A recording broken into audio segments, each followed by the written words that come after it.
എനിക്ക് എൻ്റെ ജീവിതത്തിൽ ഒരു വലിയ പ്രയാസമുണ്ടായി എന്ന് പറഞ്ഞാൽ ഒരു അസുഖം. അപ്പോൾ ആ അസുഖം മാറാൻ ഒരു സയ്യിദ് മമ്പുറന്തങ്ങൾ ഉപ്പാപ്പയുടെ മഖാമിൽ ചെന്ന് അവിടുത്തെ തലഭാഗത്തിരുന്ന് 3 യാസീൻ ഓതാൻ പറഞ്ഞു. അൽഹംദുലില്ലാ, ഞാൻ അവിടെ മഖാമിൽ ചെന്ന് 3 യാസീൻ ഓതി. അങ്ങനെ അവിടുത്തെ സിയാറത്ത് ചെയ്തുന്നതോടുകൂടി ആ രോഗം മാറിപ്പോയി, ആ അസുഖം മാറിപ്പോയി. അസ്സലാമു അലൈക്കും. പ്രിയമുള്ളവരെ, ഇത് പറയുന്നത് സമദ് സഖാഫി, മായനാട്, കാന്തപുരം സമസ്ത. അസുഖം മാറാനും മമ്പറം തങ്ങളുടെ ജാറത്തിലേക്ക് പോയാൽ മതി എന്നാണ് അദ്ദേഹം ഇനി പറയാൻ പോകുന്നത്. അദ്ദേഹം ഇപ്പോൾ പറഞ്ഞത് മൂപ്പർക്ക് അസുഖം വന്നപ്പോൾ നേരെ മമ്പറം തങ്ങളുടെ ജാറത്തുങ്ങ പോയി അവിടെ നിന്നിട്ട് ഇങ്ങനെ യാസീൻ സർവരശമില്ലാതെ 3 യാസീൻ ഓതിയപ്പോൾ അസുഖം മാറി എന്ന് പറഞ്ഞത്. എന്തേ സമദ് സഖാഫി, നിങ്ങളുടെ സഖാഫത്ത് സുന്നിയുടെ വലിയ ഉസ്താദാണല്ലോ, കാന്തപുരം എ പി അബൂബക്കർ മൗലിയര്. മൂപ്പര് സുഖമില്ലാതെ ആകെ കൊട്ടിപ്പറഞ്ഞ് വീണപ്പോൾ ആ മമ്പറത്ത് കൊണ്ടുപോയിട്ടൊന്ന് യാസീൻ ഓതാർന്ന് നേരെ കൊണ്ടുപോയിട്ട് മൈത്ര ഹോസ്പിറ്റലിലാണല്ലോ കിടത്തിയത്. എന്തായിരുന്നു അത്? അന്ന് ചോദിച്ചു നോക്കൊണ്ട്, ഉസ്താദിനോട് ചോദിച്ചു നോക്കൊണ്ട് ഇനി എന്തൊക്കെയാ മൂപ്പര് പറയുന്നുണ്ട് കേട്ടോക്കാം. അസുഖം മാറിപ്പോയി. അപ്പോൾ അങ്ങനെ എമ്പാടും ആളുകൾക്ക്, ധാരാളം മുത്തുമോമിനിയങ്ങൾക്ക് അവിടുത്തെ കൊണ്ട് കാര്യങ്ങൾ സാധിച്ചു കിട്ടാറുണ്ട്. ഓക്കെ, അവിടുത്തെ കൊണ്ട് കാര്യങ്ങൾ സാധിച്ചു കിട്ടാറുണ്ട്. ഒരാൾ മരിച്ചു പോയ ആളുകളാണോ ഇവിടെ ഇങ്ങനെ കാര്യങ്ങൾ ഇങ്ങനെ സാധിച്ചു തരുന്നത്? എന്ത് നുണയൊക്കെയാണ് നിങ്ങൾ ഈ പറഞ്ഞുകൊണ്ടിരിക്കുന്നത്? അങ്ങനെയാണെങ്കിൽ നിങ്ങളുടെ വലിയ ഉസ്താദായ കാന്തപുരം എ പി അബൂബക്കർ മുസ്ലിയാർ വലിയ രോഗത്തിനടിപെട്ട് വലിയ ക്രിട്ടിക്കൽ സ്റ്റേജിലായപ്പോൾ വലിയ ഡോക്ടർമാർ വന്നിട്ട്, അമേരിക്കയിൽ നിന്നൊക്കെ ഡോക്ടർമാർ വന്നിട്ടാണ് ഇത്ര ഇതിന് നിർദ്ദേശം കൊടുത്തിരുന്നത്. അമേരിക്കയിൽ നിന്ന് നിർദ്ദേശം കൊടുക്കുക. ഇവിടെ വലിയ ഡോക്ടർമാർ മൈത്ര ഹോസ്പിറ്റലിൽ എന്തിനാ അവിടെ കൊണ്ടുപോയത്? ഈ മമ്പറം തങ്ങളുടെ ജാറത്ത് കൊണ്ടുപോയി കടത്തിയാൽ പോരാതോ? നടക്കൂല അല്ലേ? അപ്പോൾ ഇവിടെ എന്തോ ഒരു ചെറിയൊരു അസുഖം വന്നു, ചിലപ്പോൾ വല്ല വയറുവേദന, ഈ കുറേ തിന്ന് കയറ്റുന്നതാണല്ലോ, അപ്പോൾ എന്തെങ്കിലും ചെറിയൊരു ഏനക്കേട് വന്നിട്ടുണ്ടാവും. അപ്പോൾ ഒരു 3 യാസീൻ ഓതി ഒന്ന് റെസ്റ്റ് എടുത്തപ്പോൾ സംഭവം ആ ഒരു ഗ്യാസിൻ്റെ എന്തെങ്കിലും പ്രശ്നമായിരിക്കും അല്ലേ?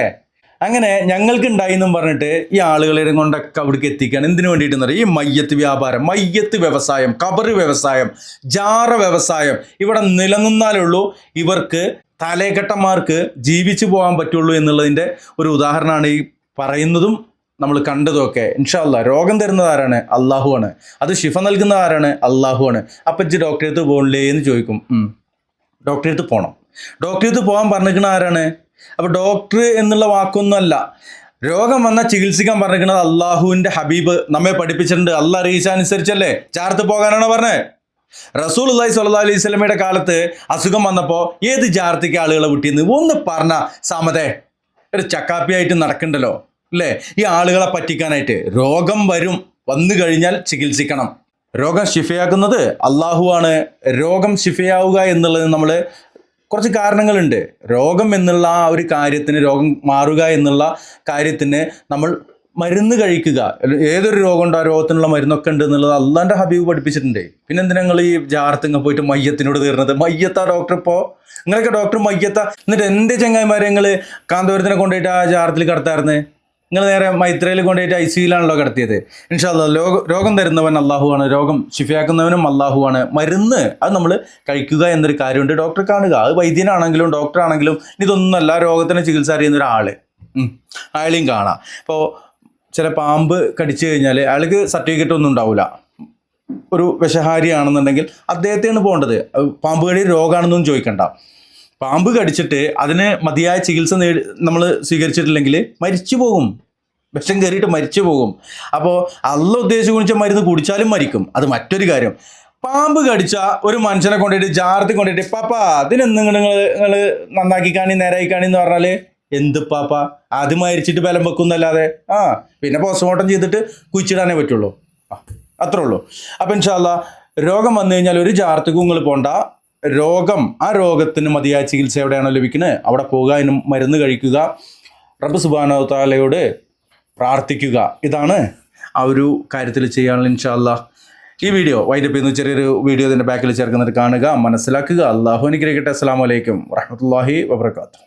പ്രശ്നങ്ങളോ ബുദ്ധിമുട്ടുകളോ വന്നു കഴിഞ്ഞാൽ, കുട്ടിക്ക് എന്തെങ്കിലും അസുഖമായി കഴിഞ്ഞാൽ ആ സന്ദർഭത്തിൽ അയൽവാസികളിൽ പലരും വന്നിട്ട് പറയും, കുട്ടിക്ക് എത്ര ദിവസമായി അസുഖം, ഇങ്ങനെ ഡോക്ടറെ കാണിച്ചിരുന്നോ? ഞാൻ ആ പറഞ്ഞ തങ്ങളെ വെള്ളം ഒന്ന് കൊടുത്താൽ പോരെ, എത്ര പെട്ടെന്ന് അസുഖം മാറും. നമ്മളെ കുട്ടിക്ക് അസുഖം ഉണ്ടായപ്പോ ഞങ്ങളതല്ലേ കൊടുത്തത്, അപ്പൊ തന്നെ മാറിയില്ലേ? അപ്പൊ ഇത് കേട്ട് നിൽക്കുന്ന ആൾക്കൊരു സംശയം, എന്നാ ഒന്ന് കൊടുത്തു നോക്കാം. ഇപ്പോൾ അടുത്തത് CM മടവൂരിനെ കുറിച്ച് കണ്ട കറാമത്ത് കഥകൾ എന്ന പേരിൽ എല്ലാ കള്ളക്കഥയും പ്രചരിപ്പിച്ചു തുടങ്ങിയ പകരയിലുള്ള ഒരാൾ, അയാളും പറയുന്ന ഇതുപോലെ തന്നെയാണ്.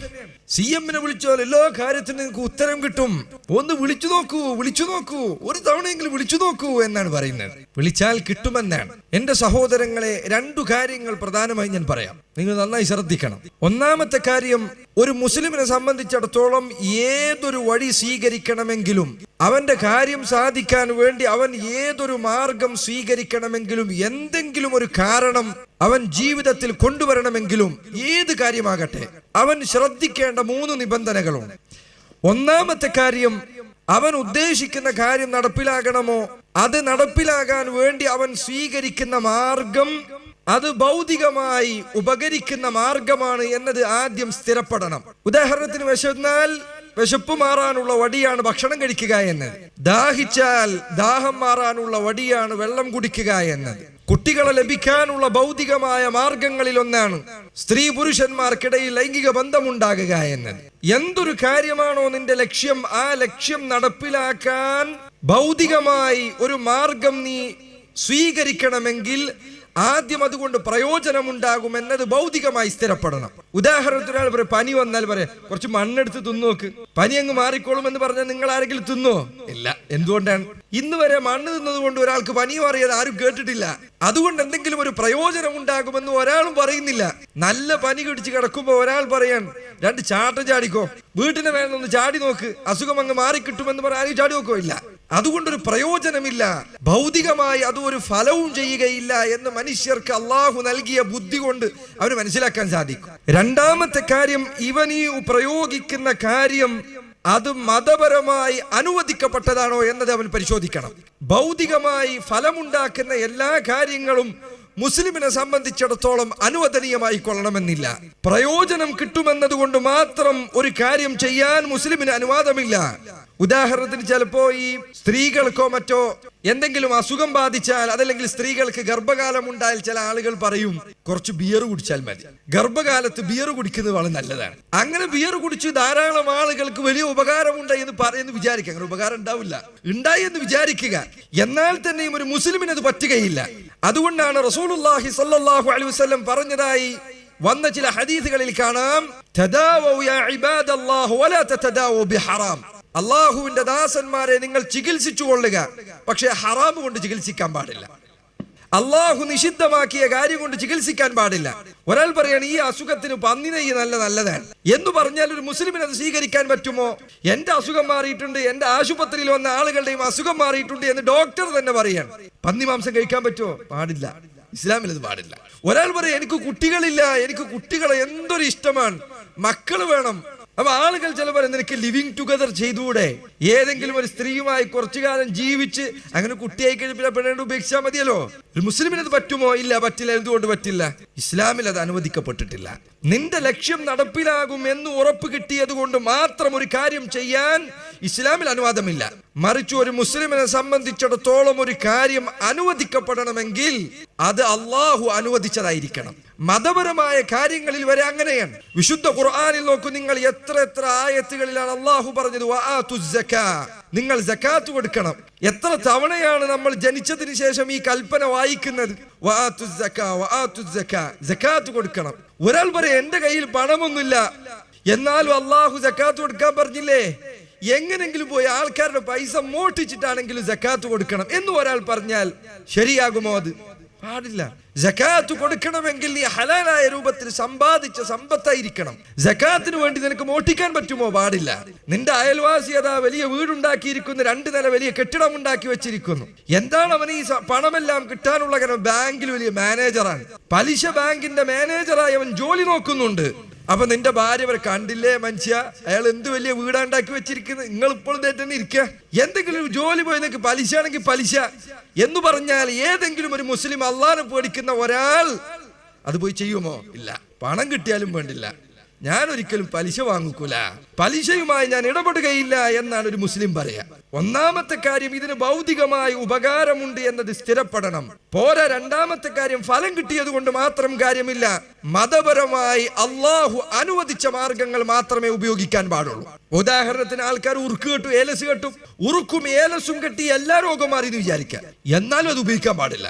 എന്തുകൊണ്ട്? നബി സല്ലല്ലാഹു അലൈഹി വസല്ലം പറഞ്ഞിട്ടുണ്ട്, മൻ അല്ലഖ തമീമതൻ ഫഖദ് അശ്റക. ആരെങ്കിലും ഒരു ഉറുക്കോ ഏലസോ കെട്ടിയാൽ അവൻ ശിർക്ക് ചെയ്തിരിക്കുന്നു.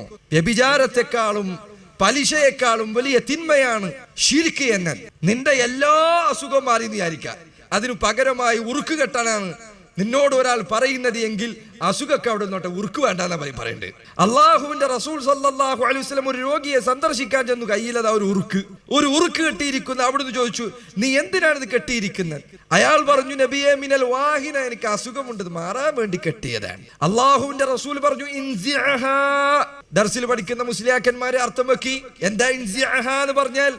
പൊട്ടിച്ചു വലിച്ചെറിയടോ എന്നാണ് അതിന്റെ അർത്ഥം. പതുക്കെ കുറച്ച് സമയം കഴിഞ്ഞ് ഊരിക്ക, അസുഖമൊക്കെ മാറിയിട്ട് ഊരിക്കോ എന്നല്ല.